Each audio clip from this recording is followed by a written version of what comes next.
नमस्कार दोस्तों, टैक्स के सफर में आपके एग्जाम जो होने वाले हैं उसमें 10 मार्क्स और ऐड करने जा रहा हूं आपको इनडायरेक्ट टैक्स का एक चैप्टर पढ़ाकर। कस्टम्स एक्ट बड़ा ही आसान चैप्टर है, थोड़ा सा समझने का बात है। इस कस्टम्स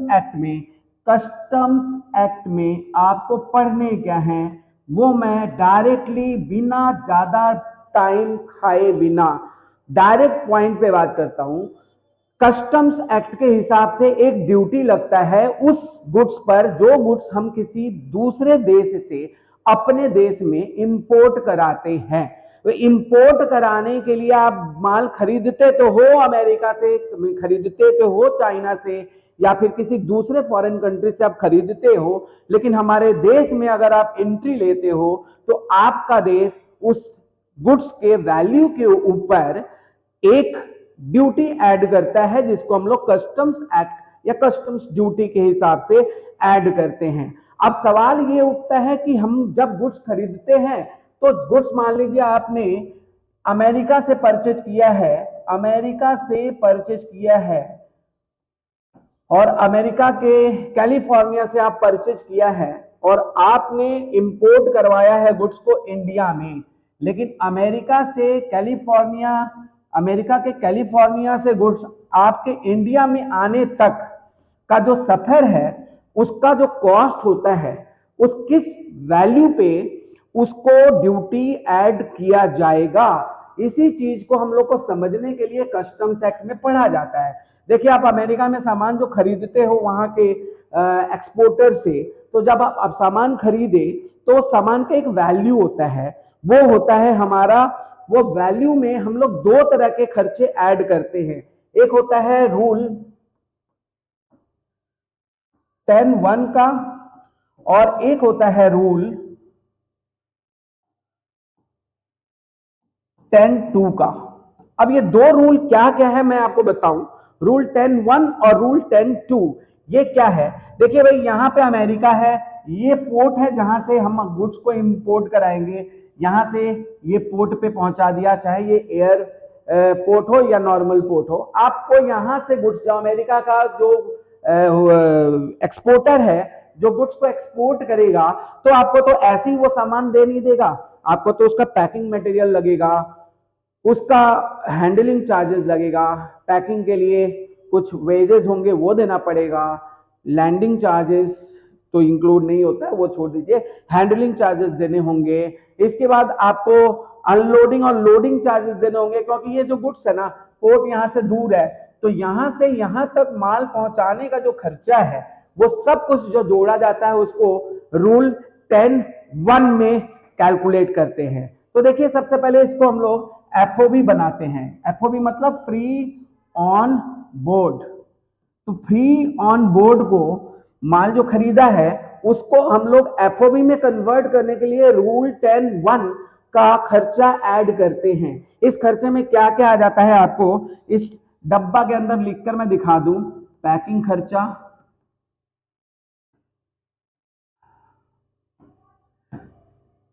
कंटेनर खर्चा,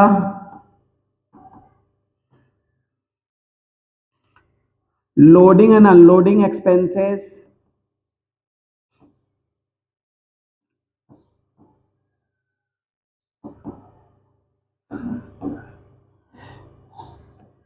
सेलिंग कमीशन, सभी कमीशन आ जाएगा बाइंग कमीशन को छोड़कर। याद रखिएगा, ध्यान दे दीजिए, कौन सा कमीशन छोड़ देना है? Except buying commission. अगर बाइंग कमीशन लिखा हुआ है तो उसको आप इंक्लूड नहीं करिएगा, बाइंग कमीशन को नहीं लेना है। आपको देगा जरूर छलावा के तौर पे क्वेश्चन में, बाइंग कमीशन आपको वो नहीं लेना है, याद रखिएगा। बाइंग कमीशन को डब्बा के बाहर लिखते हैं, जो खर्चे आपको नहीं लेने हैं। लैंडिंग चार्जेस भी नहीं लेने हैं, क्वेश्चन में देगा लेकिन आपको नहीं लेने हैं। यहां पर selling commission, packing charges, container, या फिर इंपोर्टर अगर एक्सपोर्टर को कुछ ऐसे मटेरियल अवेलेबल करवाए जो फ्री ऑफ कॉस्ट हो, जैसे कि कंटेनर ही मान लीजिए, वो बोल दिया कि ये कंटेनर है, ये फ्री ऑफ कॉस्ट हम आपको दे देते हैं, आप इसमें माल लोडिंग करवा के हमारे यहाँ भिजवा दीजिएगा, तो वो कंटेनर के जो कॉस्ट हैं वो जुड़ जाएंगे। या फिर मार्केट में वो कंटेनर अगर 500 में मिलते हैं, $500 में मिलते हैं और आपने उसको $300 में अवेलेबल करा दिया, तो 200 का जो कंसेशनल रेट है ना, वो कंसेशनल रेट आपको जुड़ जाएगा। मतलब हुआ किसी भी तरह का अगर खर्चा है जो एक्सपोर्टर को देना चाहिए लेकिन इंपोर्टर बियर कर रहा है, तो ऐसे खर्चे को आप इसमें जोड़ देंगे। मतलब हुआ एक्सपोर्टर का खर्चा अगर इंपोर्टर बियर कर रहा है, तो ऐसे खर्चा को हम लोग यहाँ पे क्या करेंगे, जोड़ देंगे। तो क्या क्या खर्चों को आपको जोड़ देना है जिससे आपका गुड्स FOB बन जाएगा, मतलब फ्री ऑन बोर्ड बन जाएगा।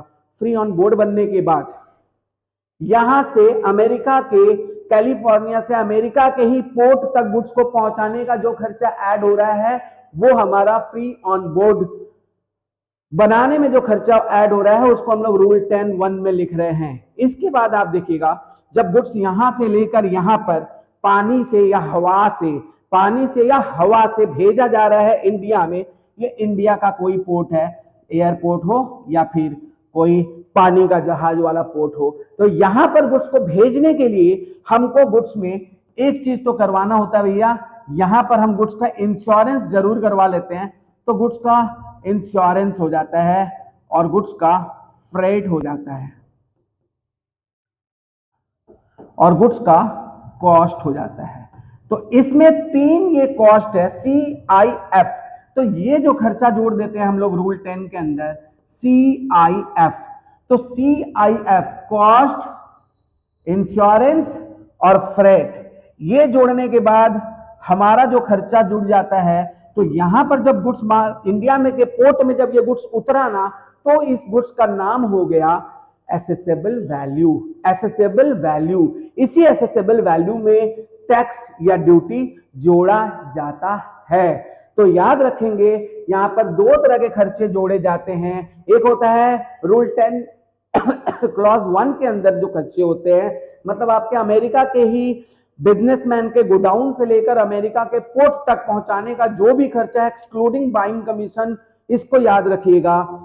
कोई भी खर्चा जो एक्सपोर्टर को देना चाहिए लेकिन इंपोर्टर अवेलेबल करवा रहा है, वो खर्चा भी ऐड करने के बाद जो गुड्स होता है उसका नाम होता है FOB, फ्री ऑन बोर्ड। और उसके बाद इस खर्चे में हम लोग जोड़ देते हैं कॉस्ट, इंश्योरेंस एंड फ्रेट। तब जाकर वो इंडिया में पहुंचता है और इंडिया में पहुंचने के बाद जिस खर्चे में, इंडिया में पहुंचने के बाद उसका जो वैल्यू आता है, उस वैल्यू को हम लोग एसेसेबल वैल्यू कहते हैं और इसी वैल्यू पे कस्टम्स ड्यूटी लगाए जाते हैं। तो यहां पर आ गया वो गुड्स। लेकिन हो सकता है कि भाई इंडिया में आने के बाद भी उस गुड्स को इंडिया के व्यापारी के गोडाउन तक पहुंचाने का खर्चा आपके क्वेश्चन में दिया हुआ है।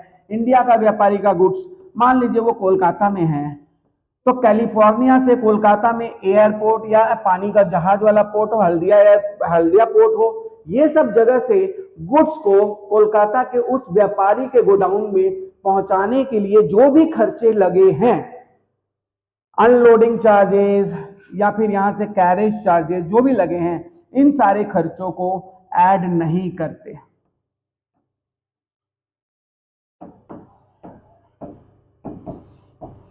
भूल जाएंगे, ये सारे खर्चों को भूल जाएंगे, ऐड नहीं करेंगे। याद रखिएगा, ये देगा आपके क्वेश्चन में छलावा बनाकर, लेकिन आपको ऐड नहीं करने हैं। बुलाती है लेकिन जानेगा नहीं, मतलब इंडिया के आने के बाद आपका जो भी खर्चा होगा वो ऐड करने का नहीं है।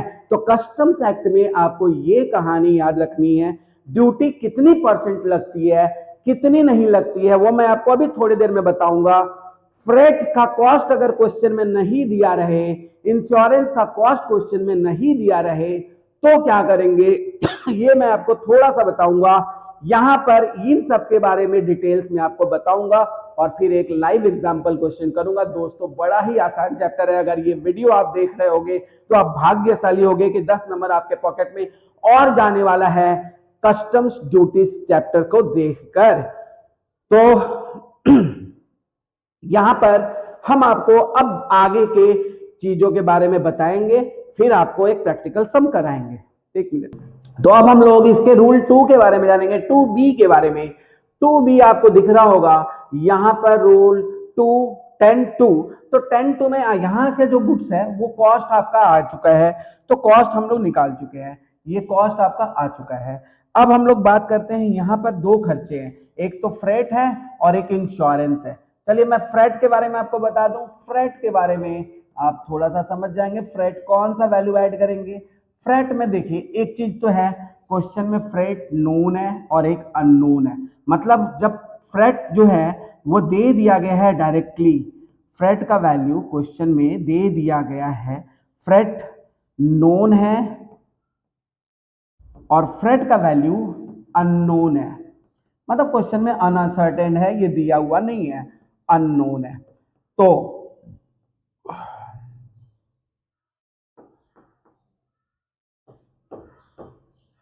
तो अगर क्वेश्चन में फ्रेट का वैल्यू दे दिया है तो यही वैल्यू जोड़ देंगे हम लोग फ्रेट के तौर पे, यही ऐड हो जाएगा।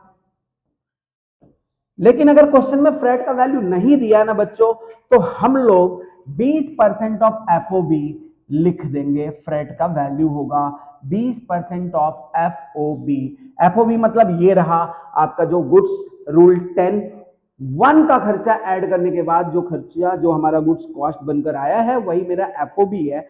तो अगर क्वेश्चन में फ्रेट का वैल्यू दिया हुआ है, फ्रेट का अमाउंट दिया हुआ है, तो वही खर्चा जोड़ देंगे। और अगर क्वेश्चन में फ्रेट का अमाउंट नहीं दिया है तो एफओबी का 20% जोड़ना कंपलसरी होगा दोस्तों, इसको छोड़ना नहीं है।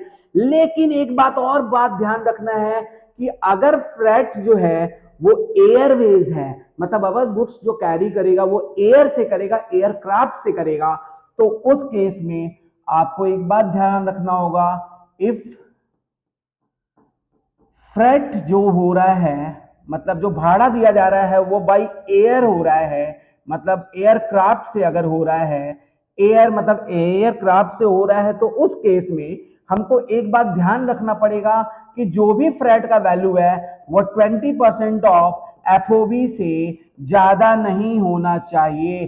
20% ऑफ एफओबी और actual freight which ever is lower, दोनों में से जो छोटा होगा वही हम लोग जोड़ेंगे, which ever is lower, which ever is lower.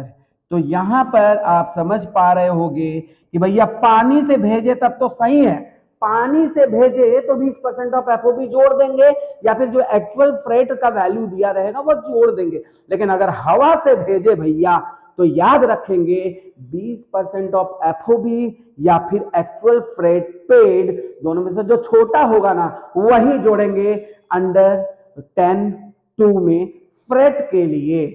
तो यहां पर आपको आप समझा दिए फ्रेट के बारे में। सीआईएफ में हम लोग का कॉस्ट हो गया, फ्रेट हो गया, बीच में रह गया इंश्योरेंस। तो अब हम लोग सीखेंगे इंश्योरेंस का कौन सा वैल्यू ऐड करेंगे। तो सीधा सा बात है, इंश्योरेंस का जो वैल्यू दिया रहेगा, इंश्योरेंस का जो वैल्यू दिया रहेगा वो ऐड कर देंगे, जो वैल्यू दिया रहेगा वो ऐड कर देंगे। और भैया अगर वैल्यू नहीं दिया रहेगा तो क्या करेंगे, तो अगर वैल्यू नहीं दिया रहेगा, इंश्योरेंस का वैल्यू नहीं दिया रहेगा, तो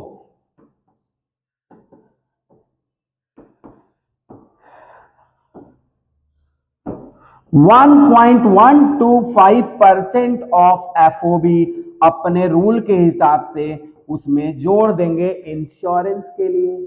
तो कितना आसान हो गया, under section 10 rule 2, under section 10 rule, जो अंडर सेक्शन ये जो है अंडर सेक्शन 10(2) ये रूल बना है, ये रूल हमारा हो गया। जब ये खर्चा रूल 1 हम लोग समझ गए, रूल 10(2) हम लोग समझ गए, तो अब आपके पास वैल्यू सब ऐड करने के बाद जो खर्चा होगा उसी को हम लोग कहेंगे एसेसिबल वैल्यू, उसका वैल्यूएशन निकाल लिया गया। अब आप लगाइए उस पर इंपोर्ट ड्यूटी।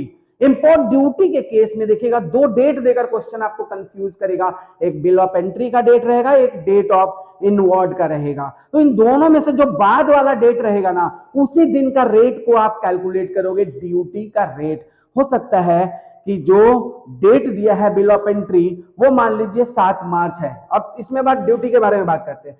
ड्यूटी जनरली नहीं दिया रहेगा तो 10% लगाएंगे।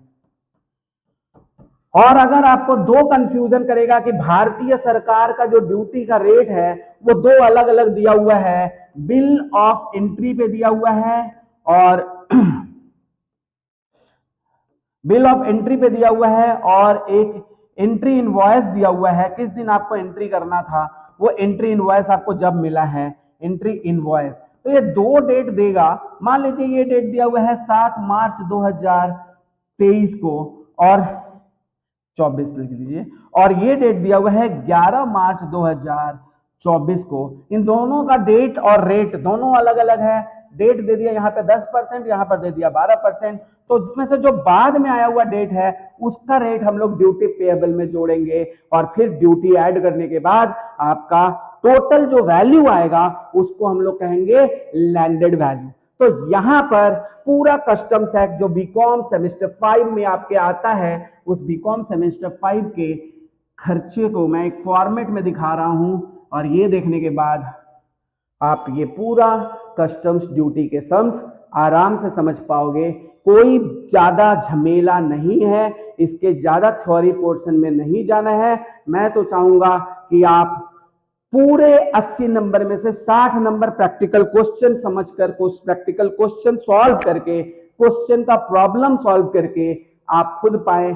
ज्यादा मेहनत नहीं करना होगा। मजबूरी में हमें 10 या 15 नंबर के थ्योरी आपको करने ही पड़ते हैं, तो उसको हम लोग करेंगे, बहुत कम करेंगे। कम पढ़ के ज्यादा मार्क्स उठाने का तरीका आपको बताने वाला सिर्फ सिर्फ यहीं पर है। बाकी जो है वो कभी आपको ये बोलकर कंफ्यूज करेंगे, कभी वो बोलकर कंफ्यूज करेंगे। ठीक है, वो भी मेहनत कर रहे हैं, आपके लिए ही है, सब आपके लिए है। आपको जहां पे ज्ञान मिल रहा है वहां पे बटोर लीजिए, यहां पर भी ज्ञान मिल रहा है, यहां का भी बटोर के जाइए भैया। तो आपको निकालना है duty payable and assessable value. तो यहां पर लिखेंगे computation of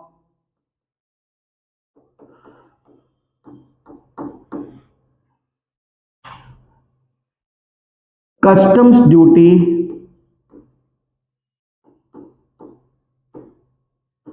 payable and landed value. Landed value मतलब वो वैल्यू जो इंडिया के पोर्ट में आकर उसका वैल्यू बना आफ्टर ड्यूटी ऐड करने के बाद। साथ में आपको रूल 10(1), रूल 10(2) और एसेसेबल वैल्यू भी कैलकुलेट करना होगा। तो सबसे पहले हम यहाँ पे कॉस्ट है, गुड्स का जो भी प्राइस है वो कॉस्ट मान लीजिए है, डॉलर में दिया रहेगा। एक चीज और मैंने बताया कि जब आप अमेरिका से खरीद रहे हो तो आप डॉलर ही देके खरीदोगे। उस डॉलर का रेट आपको क्वेश्चन में दिया रहेगा कि डॉलर का क्या रेट है ना। तो डॉलर का जो रेट रहेगा उसके हिसाब से आपको कन्वर्ट करना पड़ेगा उसका वैल्यू आज के डेट में। तो डॉलर के रेट में कन्वर्ट करना होगा, रुपया को कन्वर्ट करना होगा। तो ये कॉस्ट हमेशा आपको जिस कंट्री से आप परचेज कर रहे हो उसका करेंसीज का एक वैल्यू दिया रहेगा और उसको आपको इंडियन रुपीस में कन्वर्ट करके ये कॉस्ट लिखना है। तो कन्वर्ट करने के लिए आप डिटेल वाला कॉलम को यूज कर सकते हो और अमाउंट जो आएगा वो यहां पर आप लिख दोगे। इसके बाद आप इसमें ऐड करोगे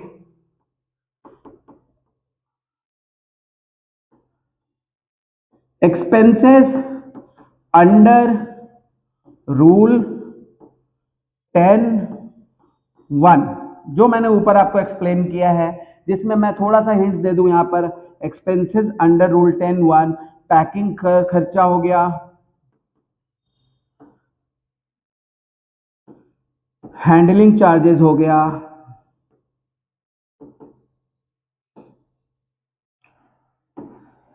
अदर चार्जेस मतलब commission other than buying commission, commission कोई भी commission other than buying commission etcetera, जो भी खर्चा आपको बोला गया है। और वो कोई ऐसा खर्चा जो एक्सपोर्टर को देना चाहिए वो आपका इंपोर्टर दे रहा है, वो भी इस खर्चे में ऐड हो जाएगा।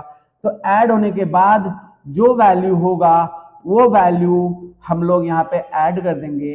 ये वैल्यू ऐड होने के बाद आपको जो मिलेगा वो प्राइस मिलेगा free on board, free on board. और इसके बाद हम लोग इसमें ऐड करेंगे एक्सपेंसेस अंडर रूल 10(b). इसमें आपको ऐड करना होगा, कॉस्ट तो आपका आ ही गया, इसमें आपको ऐड करना होगा इंश्योरेंस। जैसा कि मैंने आपको बताया, पहले फ्रेट करेंगे फिर इंश्योरेंस करेंगे। पहले फ्रेट करेंगे, याद रखिएगा, पहले फ्रेट करेंगे। फ्रेट का वैल्यू 20% ऑफ FOB अगर नहीं दिया रहेगा तो होगा, और अगर दिया रहेगा तो वही वैल्यू ऐड करेंगे। साथ ही साथ इस बात का ध्यान रखेंगे कि अगर फ्रेट एयरवेज से हो रहा है तो वो फ्रेट का वैल्यू 20% ऑफ एफओबी से ज्यादा नहीं होना चाहिए, अगर है तो वही 20% ऑफ एफओबी ऐड हो जाएगा। तो फ्रेट के बारे में कहानी आपको बता दिया गया है। इसके बाद इंश्योरेंस, अगर वैल्यू दिया हुआ है तो ठीक है, नहीं दिया हुआ है तो 1.125% लगाएंगे। और लास्ट में ये जो वैल्यू आएगा, इस वैल्यू को हम लोग एसेसेबल वैल्यू कहेंगे। इस एसेसेबल वैल्यू में हम लोग ऐड करेंगे ड्यूटी पेएबल, जो भी ड्यूटी आप पे करोगे वो ड्यूटी आप कैलकुलेट करोगे, 10% हो या 12% हो, ड्यूटी पेएबल को आप यहां पर करोगे। और ड्यूटी पेएबल ये सब कुछ रुपीस के टर्म्स में होगा। और लास्ट में ये वाला जो वैल्यू होगा इसी को हम लोग कहेंगे लैंडेड वैल्यू। ये वैल्यू हमारे इंडिया के पोर्ट में पहुंचने के बाद उस सामान का प्राइस हुआ जो आप यहां पर लैंडिंग करवाए हो। तो ये रहा कस्टम्स एक्ट का एक सारांश जो शॉर्ट वीडियोस में आपके सामने है, चैप्टर को सिखाया गया है। इसके बाद एक क्वेश्चन को अभी अभी आपके सामने मैं प्रेजेंट कर रहा हूं, इस क्वेश्चन का सॉल्यूशन, और यही क्वेश्चन आपके एग्जाम के लिए इंपॉर्टेंट होगा जो 10 मार्क्स का आपके एग्जाम में आएगा। सुन लो, स्क्रीन पे अब एक क्वेश्चन है। अब ये 10 नंबर सिर्फ देखोगे ना तो आपका 10 नंबर कंफर्म हो गया। अभी तक आप लोग सीखे थे किस तरह से हम लोग, बात नहीं करो, किस तरह से हम लोग कस्टम्स ड्यूटी लगाते हैं, ठीक है। और अब हम लोग आगे एक क्वेश्चन लेंगे, 2019 का ये क्वेश्चन है, स्क्रीन पे भी आ रहा होगा, देखते हैं इस क्वेश्चन को सॉल्व करके। यहां पर आपको लगाना है टोटल कस्टम्स ड्यूटी के साथ लैंडेड वैल्यू भी निकालना है क्वेश्चन में, assessable value and custom duty payable by mister Chaudhary. बात नहीं करना है, बता रहे हैं, जिसको बात करना है बाहर चले जाए। Mister S Chaudhary imported goods from USA से ये गुड्स मंगवाता है। Value of such goods is $10,000 है, $10,000 है। Freight paid air, air word जहां पे रहेगा वहां पे ध्यान रखेंगे कि जो भी 20% ऑफ एफओबी हो उससे क्रॉस नहीं करना चाहिए डॉलर, ठीक है। 20% ऑफ एफओबी से क्रॉस नहीं करना चाहिए ये पेमेंट। जहां पे एयर रहेगा वहीं पे, वाटरवेज से मंगाएगा तो ऐसा कोई टेंशन नहीं है, वहां पे 20% ऑफ एफओबी हो या फिर जो भी एक्चुअल फ्रेट पेएबल हो वो जोड़ देना है अंडर रूल 10(2). चलिए, इसके अलावा इंश्योरेंस चार्जेस है एक्चुअली पेड है। अब आप देखिए design and development charges paid outside India, भाई बाहर, इंडिया के बाहर में खर्चा अगर किया है तो वो कॉस्ट में जुड़ेगा, ट्रांजैक्शन वैल्यू में वो जुड़ेगा। इसके बाद transportation charges from India airport to factory, India के एयरपोर्ट में आ जाने के बाद उसको आप कहीं कोई भी खर्चा करिए वो नहीं जुड़ेगा। Date of presentation of bill of entry is given is 24/2/2023। BCD मतलब ये ड्यूटी का रेट है 20% and exchange rate notified by CBIC is $1 का प्राइस है 71 रुपया 71 and date of entry is 3/3/2023। BCD on that date is 18% and exchange rate notified by CBIC is $8 is 69। IGST is, इस question में एक नया चीज है, IGST है 12%, ये IGST दिया हुआ है और सोशल वेलफेयर चार्जेस भी लगा है 10%। ये रेट नहीं भी दे तो 10% लगेगा ड्यूटी के ऊपर। ये पूरा कहानी आप देख लीजिए। अब इसको सॉल्यूशन करेंगे हम लोग। ऊपर लिखिए computation of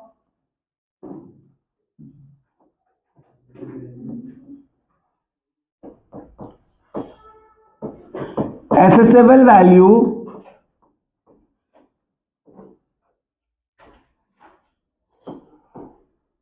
and duty payable by Mr. Chaudhary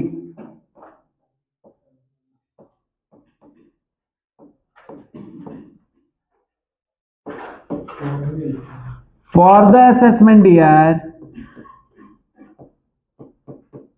ये फॉर द असेसमेंट ईयर, इसमें लिखने का कोई जरूरत नहीं है, आप खाली यही लिखिए ड्यूटी पेएबल हो गया।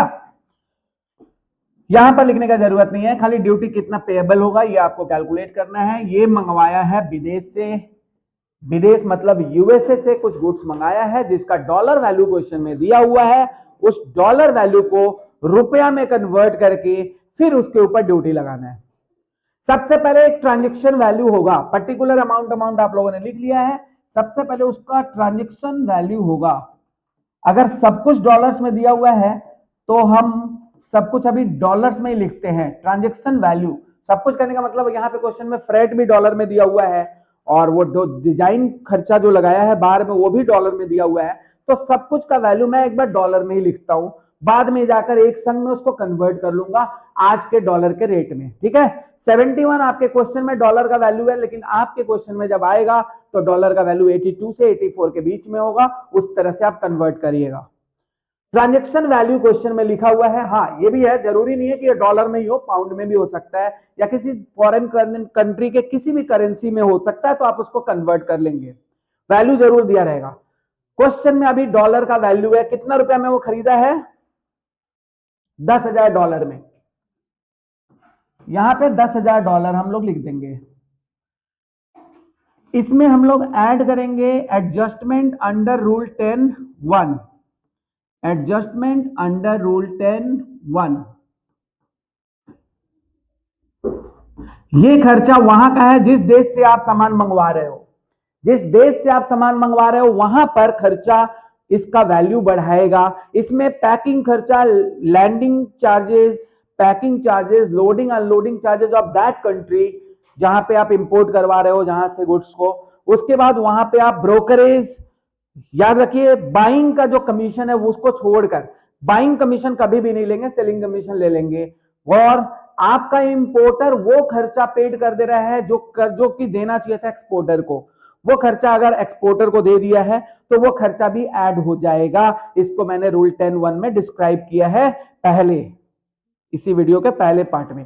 तो आप यहां पे देख लीजिएगा रूल 10(1) में क्या क्या आएगा। यहां पर वो थोड़ा सा डिजाइनिंग कॉस्ट वहां पे करवाया, उस कॉस्ट का नाम क्या है, design and development charges paid outside India. तो बाहर में जो भी पेमेंट किया वो खर्चा हम लोग यहां पर लिख देंगे, डिजाइन एंड डेवलपमेंट कॉस्ट या चार्ज। कितना रुपया पेड किया है, ये भी डॉलर में दिया है तो मैं यहां पे 500 डॉलर का वैल्यू लिख देता हूं, 500 डॉलर में दिया है। इसके अलावा एक और खर्चा दिया है बाहर में और वो दिया है आपका ट्रांसपोर्टेशन चार्जेस। और बाहर में नहीं, वो इंडिया में आकर किया गया है। मैंने आपको ये भी बताया है कि इंडिया के पोर्ट में सामान जब हमारा इंडिया के धरती पे उतर गया तो उसके बाद आप कोई भी खर्चा करिए वो ट्रांजेक्शन वैल्यू में ऐड नहीं होगा, इसलिए वो खर्चा को हम नहीं ऐड करते हैं। अभी हवा में गुड्स है 10,500, पोर्ट पर आया, पोर्ट पर आने के बाद ये जो खर्चा होता है इसको हम लोग फ्री ऑन बोर्ड कहते हैं। ये वाला जो खर्चा है फ्री ऑन बोर्ड, FOB, ये 10,500 हमारा भी पोर्ट पर आया, अमेरिका के पोर्ट पर ही है, अभी यूएसए के पोर्ट पर ही है। इसके बाद आपको इसमें एडजस्टमेंट करने होते हैं, एड एडजस्टमेंट अंडर रूल 10(2).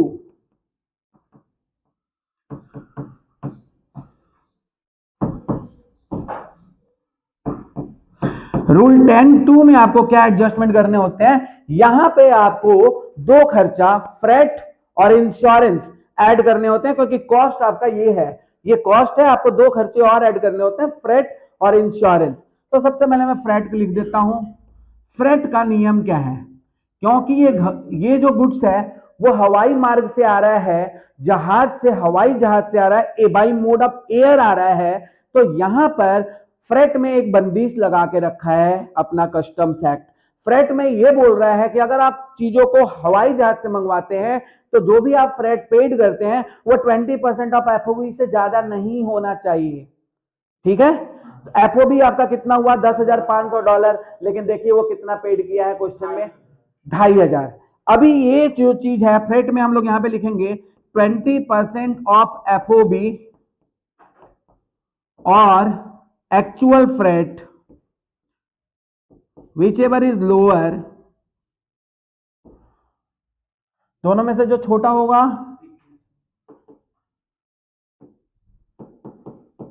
दोनों में से जो छोटा हुआ आपको पता चला 2100 डॉलर है। ये भी डॉलर में दिया हुआ है तो मैं यहां पे लिख दिया 2100 डॉलर, क्योंकि 20% ऑफ FOB 10,500 का ज्यादा हो जा रहा है, 20% लगभग 2,500 $2,500 हो रहा है। तो उससे कम है $2100, तो मैंने $2100 ऐड कर दिया, क्योंकि ये जो गुड्स ट्रैवल किया था वो हवाई जहाज से किया था। अगर ये पानी के जहाज से करता तो 20% ऑफ एफओबी सिंपली हम ऐड करते। अगर क्वेश्चन में एफओ मतलब फ्रेट दिया हुआ है तो वही वैल्यू ऐड कर देते, इसमें कोई बंदिश नहीं है। नेक्स्ट क्या है, इंश्योरेंस। याद रहेगा इंश्योरेंस के बारे में। इंश्योरेंस का प्राइस दिया है क्या क्वेश्चन में? अगर क्वेश्चन में इंश्योरेंस का प्राइस नहीं दिया है तो हम लोगों को ये बात याद रखना होगा, अगर क्वेश्चन में इंश्योरेंस नहीं है तो 1.125% ऑफ एफओबी। अगर दिया है तो वही वैल्यू, नहीं दिया है तो 1.125% ऑफ एफओबी। एफओबी कितना था? 10,500 का कितना परसेंट? 125%, 1.125%, सॉरी 1.125% निकाल देना है। ये भी डॉलर में आएगा। कितना आया? 118। अभी तक आपका जो डॉलर प्राइस है, मतलब आप यहां पे जो भी खर्चा किए हो 10,500, ये फ्रेट का खर्चा हुआ, ये इंश्योरेंस का खर्चा हुआ, ये सब जोड़कर क्या प्राइस आया? 12,000। डॉलर का सिंबल पहले दे देते हैं, 12,718। ये हमारा प्राइस हुआ कॉस्ट इंश्योरेंस एंड फ्रेट, जिसको हम लोग CIF या फिर एसेसेबल वैल्यू भी बोल सकते हैं। एसेसेबल वैल्यू यही है, कॉस्ट लग गया, फ्रेट लग गया, इंश्योरेंस लग गया, फिर वो माल इंडिया के धरती पे आ चुका है बाय मोड ऑफ हवाई जहाज, एयरक्राफ्ट से वो चीज आ गया है। अब इंडिया के धरती पे आया तो डॉलर के वैल्यू में आया भैया। कौन सा वैल्यू में? पहले बात, इंडिया का जो रूप है वो धारण करिए, इंडिया का करेंसी का रूप धारण करिए। क्वेश्चन में जो भी देश से माल मंगवाया गया है उसका करेंसी का रेट दिया रहेगा। देखिए यहां पर क्वेश्चन में एक बार फिर से देखिए, यहां पर दो करेंसी मतलब डॉलर के दो रेट दिए हुए हैं। $1 का रेट दिया हुआ है बिल ऑफ एंट्री पे, कितना रुपए है? 71। और एक एंट्री है डेट ऑफ एंट्री पे, मतलब वो कितना है? 69।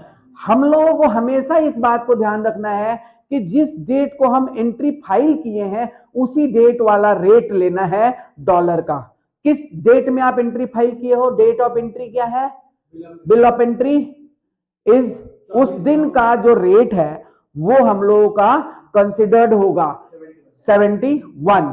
तो यहां पर अब यहां पे लिखेंगे in values in rupees, values in rupees कर देते हैं हम यहां पर, वैल्यूज इन रुपीस। तो इसको कन्वर्ट करेंगे, वो 12,718 था ना, इसको हम कौन सा रुपया में कन्वर्ट करेंगे? इंडियन रुपीस में कन्वर्ट करेंगे। तो इस $12,718 को 71 से मल्टीप्लाई कर दिए तो इसका प्राइस मिल गया 9,978। 9,02,978 उस $12,718 का इंडियन रुपीस में कन्वर्ट करके वैल्यू हुआ। कोई दिक्कत है? नहीं है। आगे अब लगेगा, वो रुपया आ गया, अब कस्टम्स ड्यूटी वाला लोग खड़ा है और बोलेगा भैया आप ड्यूटी दो, क्योंकि माल आपका इंडिया में आ गया। ड्यूटी का रेट भी आपके क्वेश्चन में दो ठो दिया हुआ है। एक रेट है बिल ऑफ एंट्री का, क्या रेट है? 20%। और एक रेट है एंट्री इनवर्ड का, कितना है? 18%। ये दोनों रेट जो है इसमें से जिसका डेट ज्यादा बाद में आएगा उसी के डेट को लेंगे। बताइए किसका डेट बाद में आ रहा है? एंट्री इनवर्ड का डेट बाद में आ रहा है, जो कि है का 18% उसका रेट है। जो डेट लेटर होगा, बाद वाला डेट होगा, मान लीजिए एक डेट है, कौन सा डेट दिया हुआ है क्वेश्चन में? 24/2/23 और एक डेट है 3/3/23 को। तो बाद में कौन आएगा? 3/3/23 ना। इस दिन वाला जो रेट है वो कितना है? तो यही रेट हम लोग कंसिडर करेंगे। उसको हम लोग क्या लिखेंगे? Add BCD basic custom duty at the rate of 18%। क्योंकि इस डेट वाला जो रेट है वो 18% है और इस डेट वाला रेट है 20% है। इसमें कितना है 18% आ गया। कौन सा रेट? तो ये लगा देंगे हम लोग 9,02,978 का 18%।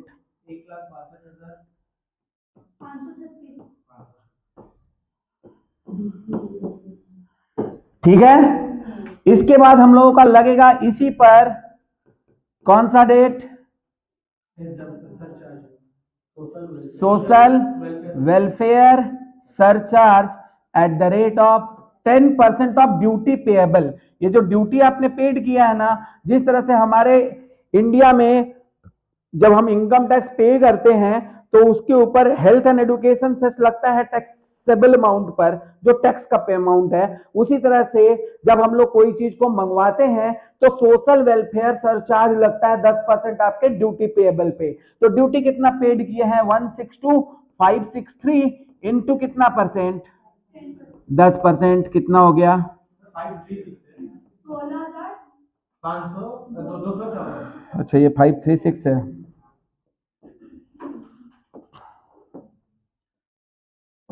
16,254। ये सब वैल्यू ऐड करने के बाद, क्योंकि ये रुपया में माल कॉस्ट था, CIF का वैल्यू, उसके बाद ये ड्यूटी पेएबल हो गया और ये हो गया क्या आपका SWS 10% के हिसाब से। सब जोड़ने के बाद कितना आया? 10,81,768। अभी इसको लैंडेड वैल्यू नहीं कहेंगे क्योंकि इस क्वेश्चन में एक चीज आ गया है IGST। ये CVD IGST बोलते हैं इसको। एक्चुअली जब किसी गुड्स को आप इंपोर्टेड कंट्री से ही मैन्युफैक्चर्ड करके मंगवाते हो ना, तो आपको CVD GST देना होता है, जिसको IGST कहते हैं। ठीक है, CVD IGST आप इसको कहोगे। तो यहां पर हम लोग क्या करेंगे, ऐड कर देंगे क्या IGST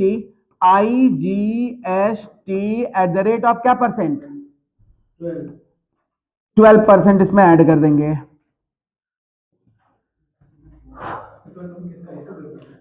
हाँ, जो वैल्यू है उसका 12%।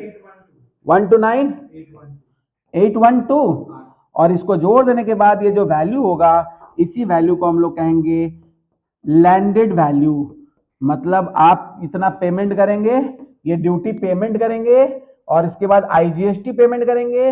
ये ड्यूटी पेएबल आपका ये दोनों मिलाकर होगा, IGST पेएबल ये होगा और इतना पेमेंट करेंगे तब जाकर पोर्ट से माल छूटेगा आपके गोडाउन के लिए। तो कितना आया लैंडेड वैल्यू? 580। तो ये रहा आपका एक क्वेश्चन कस्टम्स ड्यूटी पे। बड़ा ही आसान चैप्टर है, 10 नंबर आपके हाथ में है ये वीडियो देखने के बाद। ठीक है, नेक्स्ट आपका 35 नंबर का जुगाड़ तो अभी तक हो गया। 35 नंबर हम करवा दिए हैं, अभी बाकी के नंबर हमें कवर अप करने हैं। तो इसके लिए आप रोज वीडियो जो अपलोड हो रहा है उसे देखते रहिए और दोस्तों को शेयर करते रहिए। Thank you.